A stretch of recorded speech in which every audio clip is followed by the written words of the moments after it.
Vamos falar agora um pouco sobre monitoramento da qualidade da água e suplementação de nutrientes. São dois aspectos que andam juntos, né? Porque a gente consegue, muitas vezes não dá para fazer a medida de algum parâmetro, mas dá para fazer uma estimativa por outro indicador. Então vamos começar a falar sobre o nitrogênio, que tem uma importância quantitativa muito grande, né? Dele que parte aí o crescimento dos vegetais. A amônia, que é produzida pelos peixes pela excreção, é tóxica para os próprios peixes, não é absorvida pelas plantas e precisa ser então transformada pelo filtro biológico. Isso que a gente falou logo no início do curso. E mostrou que esse filtro biológico produz então nitrito, que ainda é tóxico aos peixes, não é absorvido pelas plantas, e nitrato, que é um outro grupo de bactérias presente no filtro biológico, faz uso do nitrito e transforma em nitrato, que esse sim não é pouco tóxico aos peixes e absorvido pelas plantas. Então, a gente precisa saber que o monitoramento desses elementos, amônia, nitrito, nitrato, pode nos dar uma indicação muito importante para o nível de equilíbrio que está o sistema.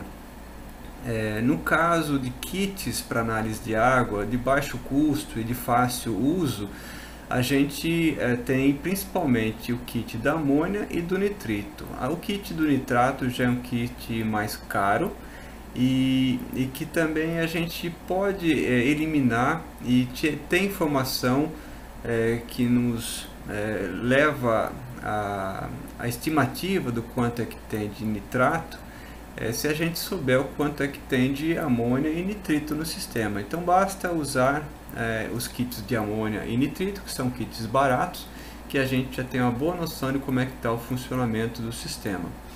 Então, num sistema em equilíbrio, nesse aqua residencial, a partir lá de 4, 5, 6 meses funcionando, é esperado que a gente tenha amônia por volta de 1 mg, 1 ppm, né? Que é então uma coloração a partir das misturas da água do sistema com os reagentes que vem no kit, vai dar essa coloração que a gente acaba comparando com a cartela de cores e dá uma indicação de mais ou menos aí 1 ppm.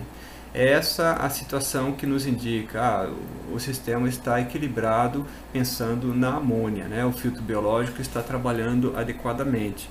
Se a amônia ficar mais forte, se tiver a partir de 2, 3,5, ficar um verde muito, coloração intensa do verde, é algum sinal de que o filtro biológico não está funcionando bem ou não está dando conta da quantidade de amônia produzida pelos peixes. Então tem que analisar para ver o que é que está acontecendo, né? Sempre a gente tem que analisar mais de um fator. Então, no caso de um verde muito intenso, a gente observa quanto é de ração que está indo para o sistema. Está entrando mais de 150, 200 gramas por dia, então é sinal de que essa amônia está alta, porque o desequilíbrio está acontecendo pelo fato de estar precisando haver despesca, né? Precisa retirar um pouco de peixe do sistema.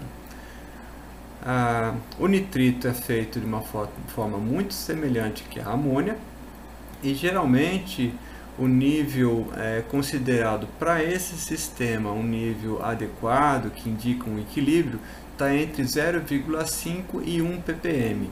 Aqui a gente tem no kit a indicação que 0,5 é crítico, 1 ppm é perigoso, né? Isso em condições de aquário, para peixes até mais sensíveis, né? Então é uma cautela que o kit acaba mostrando.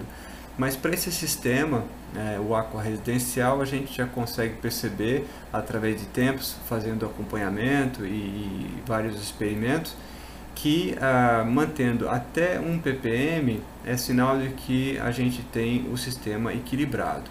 E com isso a gente já pode inferir que a quantidade de nitrato está adequada para as plantas. Então não precisamos medir então o nitrato, e com isso a gente evita a aquisição de mais um kit mais caro, né? E essas medições de amônia e nitrito a gente sugere que seja feita uma vez ao mês. Então perceba que essa é uma característica bastante importante de um sistema de aquaponia, não apenas desse, mas qualquer sistema de aquaponia, é que a gente tem um corpo d'água bastante homogêneo e estável. Então, até comparando com hidroponia, que a medição de pH, por exemplo, é feita com bastante frequência, às vezes várias vezes ao dia, o mesmo pH, como vocês vão ver aqui na aquaponia, a gente não precisa fazer com tanta frequência, porque é um sistema que, estando em equilíbrio, tem pouca alteração, apresenta muito pouca alteração dos parâmetros da qualidade de água. Então, falar um pouquinho agora dos nutrientes que a gente precisa estar suplementando nesse sistema e que tipo de análise a gente pode fazer para nos dar indicação da quantidade, da quantidade adequada, da concentração adequada desses nutrientes dentro do sistema. Então, lembra que eu falei no começo que num sistema de aquaponia, seja ele qual for, não apenas esse aqua residencial, é comum haver falta de fósforo, potássio, cálcio e ferro. No caso do fósforo e do cálcio, é facilmente corrigida essa possível falta pela aplicação de hiperfosfato de GAFSA, que também é conhecido como pó de rocha. A gente usando aí 100 gramas desse pó de rocha a cada 60 dias, geralmente não observa nenhum problema de deficiência de fósforo. Para o cálcio, é muito comum a gente usar 200 gramas de calcário dolomítico também a cada 60 dias. Essa aplicação desse produto pode ser feita em qualquer local. Pode ser feita ali no filtro biológico, pode ser feita na caixa dos peixes. Eu costumo fazer isso na caixa dos peixes. Eu coloco dentro de um balde, diluo com a própria água do peixe e coloco aos poucos ali dentro da caixa. Não é interessante colocar no filtro decantador, porque no filtro decantador a gente tem manutenção, tem limpezas semanais e que pode estar retirando esse material, então não é um local adequado para se colocar. Não existem kits de baixo custo para a gente observar a quantidade de fósforo e cálcio que tem no sistema. Só que existe uma inter-relação muito interessante, principalmente do cálcio, com o pH, com a alcalinidade, com dureza. Então, para a gente saber se a quantidade de cálcio está adequada no sistema, a gente pode fazer um monitoramento desses indicadores. O pH, lembra que eu disse que é importante a gente ter um pHmetro, que é um medidor que faz uma medida imediata, rápida, um equipamento barato relativamente e que pode ser usado então uma vez por semana para conferir se o pH está entre 6,5 e 7, que é o mais adequado para a aquaponia de uma forma geral e especificamente para o aqua residencial. Aí temos dois kits importantes, o kit de alcalinidade, também às vezes vendido como dureza em carbonatos, e o kit de dureza total. Esses a gente acaba usando uma vez por mês e observa a alcalinidade deve estar entre 40 e 100 mg por litro e a dureza entre 100 e 200 mg por litro. É importante não deixar a alcalinidade abaixo de 40, e isso a gente pode fazer exatamente na hora que a gente faz aquela suplementação do calcário dolomítico para suplementar o cálcio para as plantas. Esse calcário dolomítico é o que vai aumentar a alcalinidade e é o que vai ajudar a estabilizar o pH entre 6,5 e 7. Então, apenas um produto tendo ação sobre vários elementos, né? Sobre o cálcio que as plantas precisam, sobre a alcalinidade, mantendo numa faixa adequada, e sobre a estabilidade do pH. O cálcio também acaba influenciando a dureza, né? Então a gente mede mensalmente também a dureza através desse kit e mantém a faixa entre 100 e 200. Para a maioria dos locais que eu tenho trabalhado, isso é uma coisa natural e acaba ocorrendo de uma forma normal. A alcalinidade mantida entre 40 e 100 e a dureza entre 100 e 200. Mas às vezes a gente tem águas mais duras, né, chamadas águas duras, em que normalmente ela já está acima de 200 ou próximo de 200. Nesse caso, é importante a gente mudar a forma de fornecimento do cálcio, ou reduzir, né? Porque aí não quando a água já é dura, porque ele já tem muito cálcio. Então, às vezes o cálcio não deve mais entrar no sistema, só que pode acontecer da alcalinidade estar baixa. Então, nesse caso, não é interessante entrar com calcário dolomítico, e sim com outras formas, outro tipo de correção, como por exemplo o hidróxido de potássio. Mas isso são casos excepcionais, né? Geralmente a água, na maioria das localidades, não tem essa condição de dureza muito elevada. Mas o hidróxido de potássio é o elemento que a gente também acaba usando para a suplementação de potássio. Lembra que além dos dois primeiros nutrientes, né, a gente ainda tem potássio e ferro como nutrientes que são necessários para a suplementação para as plantas no sistema de aquaponia. E o potássio pode ser suplementado com 100 gramas de sulfato de potássio, ou hidróxido de potássio, ou cloreto de potássio a cada 40 ou 60 dias. Isso vai manter a quantidade, a concentração de potássio entre 15 e 20 miligramas por litro. Não há kit de baixo custo para a gente fazer esse acompanhamento, mas ao longo de vários anos acompanhando esse trabalho de desenvolvimento do aqua residencial, a gente chegou nessa quantidade de 100 gramas a cada 40 ou 60 dias. É suficiente para a gente não observar a deficiência nutricional das plantas em termos de potássio. E a deficiência nutricional das plantas, quando ocorre falta de potássio, geralmente é causado um amarelecimento nas folhas. Então, se isso ocorrer, é sinal que a gente precisa colocar um pouquinho mais de potássio. Geralmente é ele que está causando esses sintomas, né? Outro elemento que causa sintoma parecido, dá um branqueamento, em vez de um amarelecimento, ele dá um branqueamento das plantas, das folhas das plantas, é o ferro. O ferro é um micronutriente, não precisa estar numa concentração muito elevada, basta ir 0,2 a 0,5 mg por litro no sistema, mas precisa ser suplementado, porque mesmo sendo pouco, essa quantidade não vem da excreta, do que é produzido pelos peixes, né? Então acaba faltando. Mas facilmente pode ser suplementado com quelatado de ferro, nesses dois formatos que comercialmente a gente encontra, o EDD-HMA ou o EDD-HA. São produtos encontrados facilmente em lojas para material para a hidroponia. Não são caros, são relativamente baratos, e a gente usa uma pequena quantidade, 5 gramas apenas. A gente compra embalagem de meio quilo a 1 quilo e vai usar apenas 5 gramas a cada 60 dias, cada 40 a 60 dias. Existe kit que é barato, inclusive para detecção de níveis aí de ferro na água, né?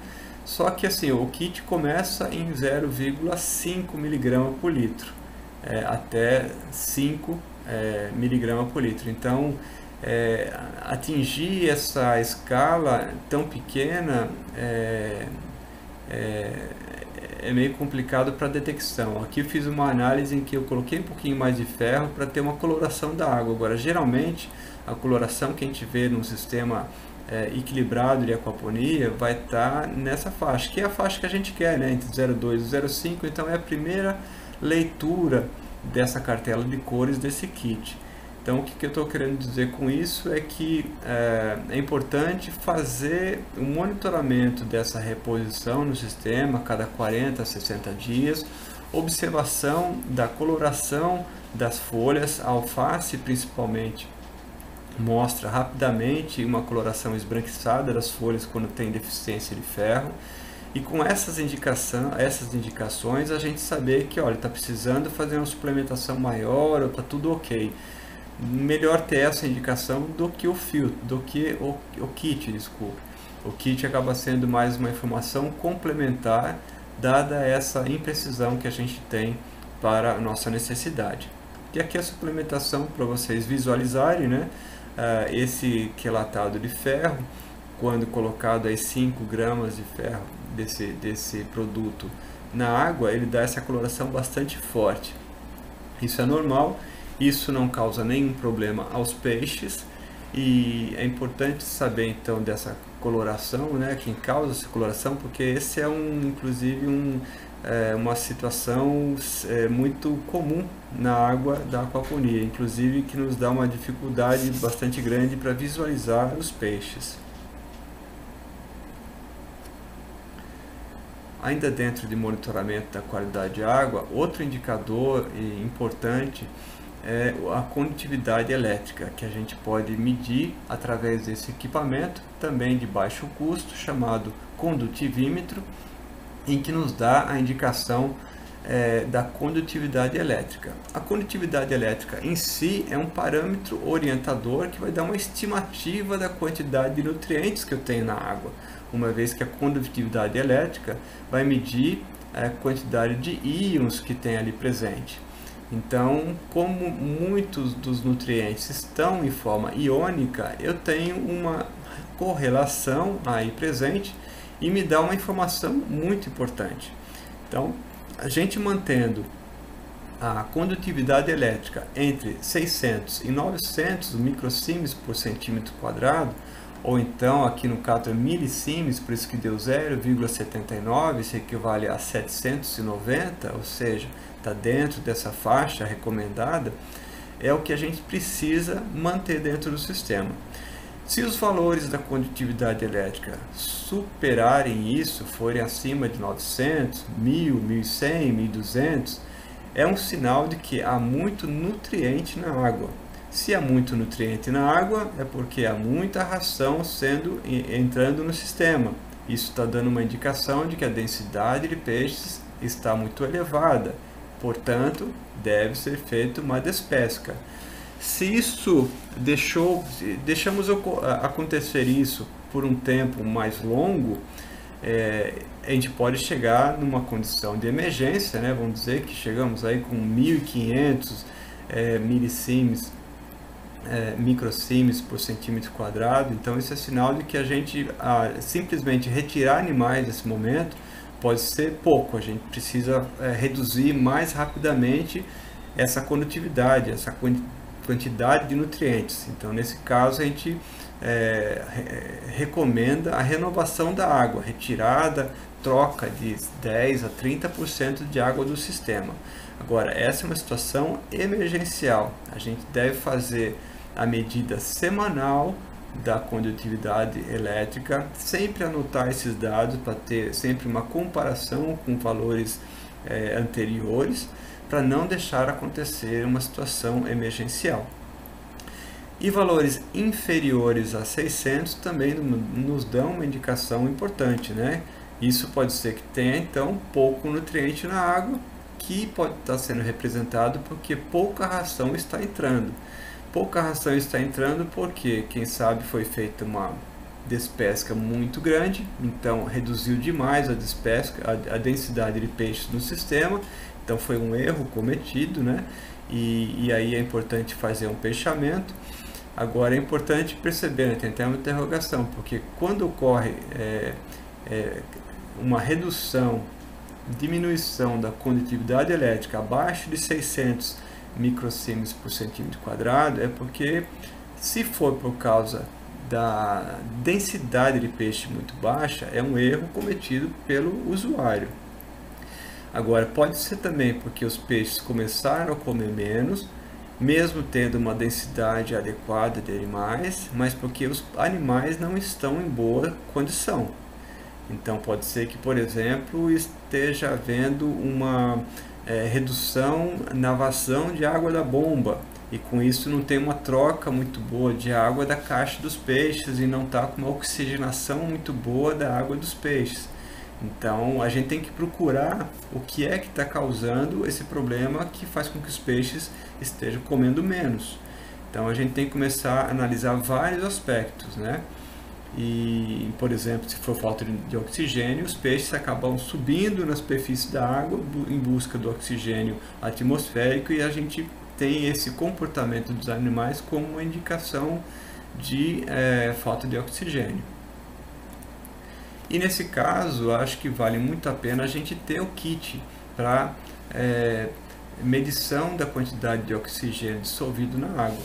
Um oxímetro, que é um aparelho que faz também essa medição de forma imediata e bastante precisa, é um equipamento muito caro e que eu acho que para um sistema de aquaponia residencial não se justifica. Mas um kit barato como esse é importante ter, mesmo que a medição não seja necessária com frequência, né, diferente de dureza, alcalinidade, que se faz mensalmente, deve ser feito todo mês. Condutividade e pH a gente faz toda semana e anota. Oxigênio a gente não tem essa necessidade de fazer controle, monitoramento frequente, mas é importante ter o kit para tirar dúvida num caso desse, por exemplo, que a condutividade ficou muito baixa, a gente sabe que tem uma quantidade adequada de peixes no sistema e quer saber por que os peixes estão comendo menos. Então, para tirar dúvidas se o oxigênio da água está muito baixo, a gente tem um kit ali e faz essa análise e em poucos minutos a gente tem o resultado. E é interessante manter sempre acima de 3 mg por litro de oxigênio dissolvido na água para que os peixes estejam em boas condições de saúde. Vamos falar um pouco agora sobre a limpeza e manutenção do sistema aquaresidencial. Uma vez por semana é importante fazer a limpeza dos filtros decantador e biológico. Essa limpeza é intercalada, então, como eu falei anteriormente, com a semeadura e transplantio das plantas. Então, é o momento que a gente mais tem trabalho nesse sistema. E isso não ocupa mais do que 1h30 a 2 horas de trabalho, que não é também muito pesado. Como é a limpeza do filtro decantador? Então, a gente bolou essa estrutura, que é uma espécie de sugador do fundo desses dois filtros, né? Então a gente tem aqui uma barra de cano de 3/4 e aqui um redutor que pega essa peça de 50 milímetros. Eu aqueci a ponta e fiz esse chanfrado nela, né? Acoplo essa mangueira de 1 polegada aqui atrás. Temos então esse sistema montado aqui agora. E eu uso esse sistema para fazer a limpeza por sifonamento da base do fundo, tanto do filtro decantador quanto do filtro biológico. Então eu coloco aqui essa ponta dentro do sistema, encosto essa ponta no fundo, faço a sucção e o sifonamento através da mangueira. É importante que a mangueira seja transparente, porque assim eu consigo observar a sujeira saindo e observar quando já não há mais sujeira para ser limpa. Então eu faço essa sucção, disponho aqui de 4 baldes. Então aqui tem um balde de 20 litros, eu coloco aqui enfileirados 4 baldes de 20 litros iguais a esse. Faço a sucção do equivalente aí a entre 60 e 80 litros distribuídos nesses 4 baldes. Eu vou passando a ponta da mangueira para levando esse material decantado, que é basicamente representado por fezes dos peixes, para cada um desses 4 baldes. Terminei de fazer essa limpeza, geralmente é o que precisa. Em 4 baldes a gente já percebe que no último balde já está recebendo água muito mais limpa do que com detritos, né?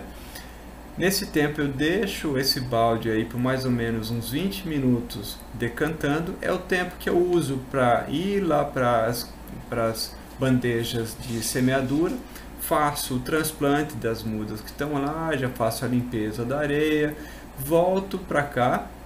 Aí eu pego esse decantado, eu pego cada um desses baldes, eu volto o sobrenadante, que a maior parte da água vai estar sobrenadante, fica sempre uma camadinha pequena de 1 centímetro ou 2 ali embaixo de material decantado. Então eu volto praticamente toda a água para o sistema, e esse decantado que sobra, né, é um excelente adubo que eu acabo usando para plantas enraizadas, cultivadas em solo. Faço o mesmo procedimento no filtro biológico, porque apesar da gente ter no filtro decantador a maior quantidade de dejetos decantados, uma parte acaba seguindo também para o filtro biológico, porque ele não é 100% eficiente, né, o decantador, e decanta na base do filtro biológico. Então, antes do procedimento todo, eu já desligo a bomba d'água, fecho a entrada aqui da torneira de reposição de água, mexo um pouco a argila expandida para fazer com que o material que esteja sobre ela se decante. Nesse momento em que está decantando no filtro biológico, eu faço esse procedimento do filtro decantador que eu acabei de dizer. E aí eu passo, vou levar alguns minutos, quem sabe 20 minutos ou 30 minutos, que eu vou começar então a fazer o mesmo procedimento no filtro filtro biológico, né, aqui do lado. Já vai estar todo decantado o material aqui, e eu faço o sifonamento também de 60 a 80 litros, usando aqui os 4 baldes dispostos aqui em linha, né? E a mesma coisa, né? Enquanto eu espero daí esse material decantar nesses 4 baldes, nesse segundo momento, eu volto lá para a caixa de semeadura, e agora eu faço vou semear as plantas que eu preciso semear, acabo de arrumar ali, é o tempo de decantar, venho aqui, retorno o sobrenadante para todo o sistema, então tem uma perda muito pequena de água nesse procedimento de limpeza, e o que sobrar aqui de material eu junto tudo num recipiente único e faço a distribuição nas plantas que eu tenho cultivada em solo. Esse é um procedimento bastante simples e não requer aí, muito esforço para ser feito, nem muito tempo. A bomba d'água que se encontra dentro do filtro biológico também merece uma manutenção. Ela é totalmente desmontável e isso deve ser feito uma vez ao mês. Então desmonta-se, limpa tudo, monta de novo e volta a colocar a caixa a bomba no mesmo local. Todas as mangueiras de recalque que estão acima da bomba d'água, né? Então a gente pode ver por essa foto, toda essa mangueira que vai aqui para as plantas, que vem aqui para os peixes e que vem aqui para as caixas de semeadura, também devem ser desmontadas. Isso aqui é tudo encaixado, né? Não usa cola, então elas devem ser desmontadas e deve ser feita uma limpeza, mas pode ser feita essa limpeza uma vez a cada 3 meses, não há necessidade de fazer com uma frequência maior. E todos os pontos de estrangulamento, entrada da água nas bandejas de semeadura, nas canaletas, onde tem aquele orifício que a gente pode observar se está caindo água certinho, tudo isso deve ser observado diariamente, né? Sempre tem que observar se tem água saindo dos drenos das caixas de semeaduras e se tem água entrando por aquele orifício que a gente vê na parte mais alta das canaletas. E também o próprio murchamento das plantas nos dão a indicação, né? Às vezes você vê uma única canaleta que está com as plantas todas murchas, né? Isso é uma indicação de que há um entupimento na entrada de água dessa canaleta, e basta chegar ali e fazer uma limpeza.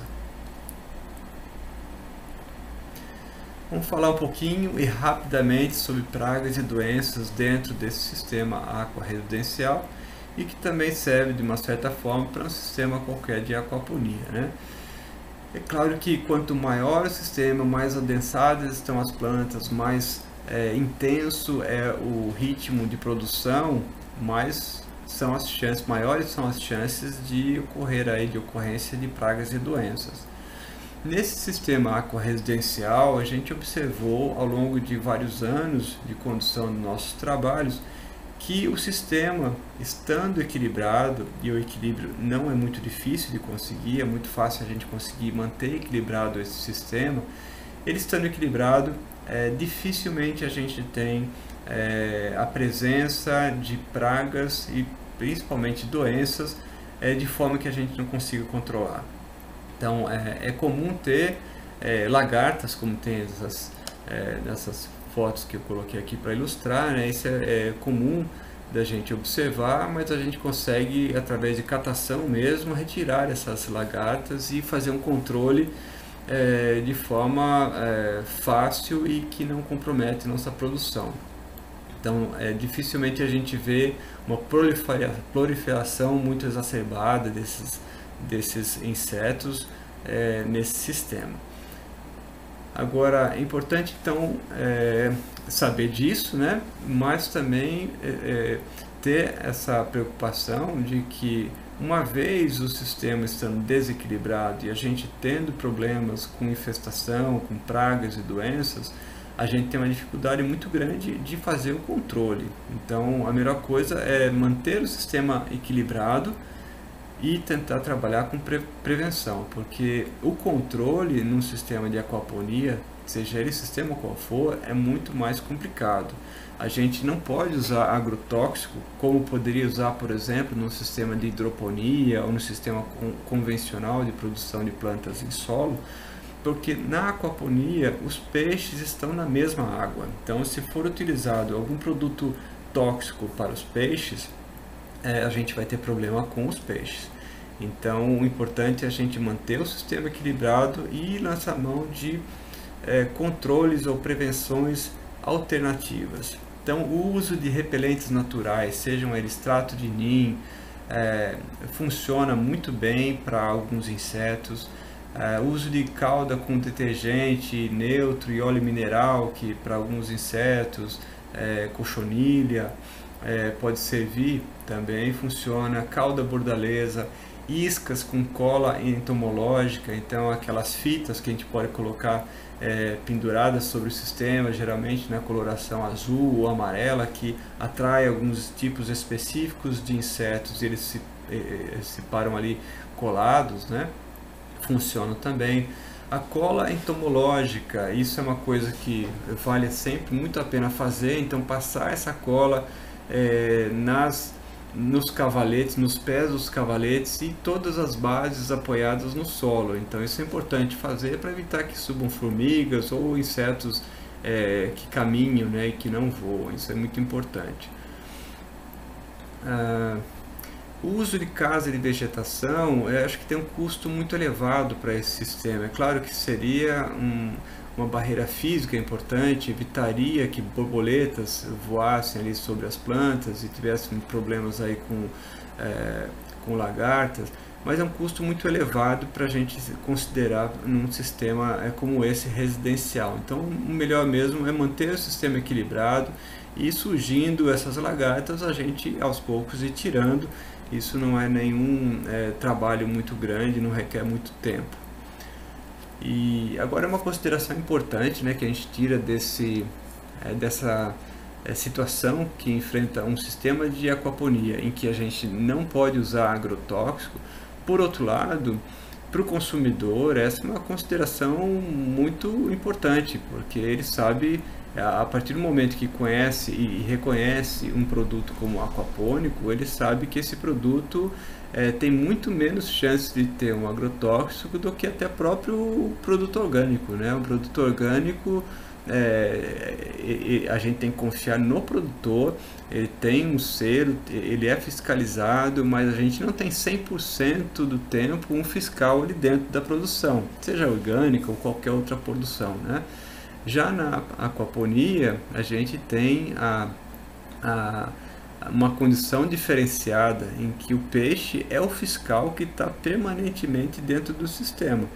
Então, hoje o produto aquapônico não é muito conhecido, né, no mercado, não é muito presente nas gôndolas dos supermercados, mas no momento que isso ocorrer, é até importante a gente considerar um produto aquapônico diferenciado, inclusive do produto orgânico, até porque um produto aquapônico não é orgânico, né? Ele recebe ração dos peixes que não estão, geralmente não está adequada aos conceitos e critérios dos produtos orgânicos. Então, o produto aquapônico não é um produto orgânico, mas ele deve ser reconhecido como produto aquapônico, por essa característica diferenciada que tem o peixe como um fiscal permanente do sistema.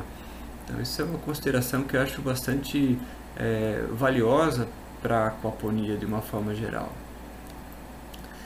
E aqui, já finalizando esse módulo, eu apresento a lista de material utilizado para a implantação desse sistema aquaresidencial. Essa lista está toda detalhada na circular técnica número 81, mas eu faço só uma chamada porque quando foi publicado em 2016, na época o dólar estava 3,25 e essa cotação, aí, esses preços estavam por volta de R$ 2.103 o custo desse material para construir um sistema como esse, né?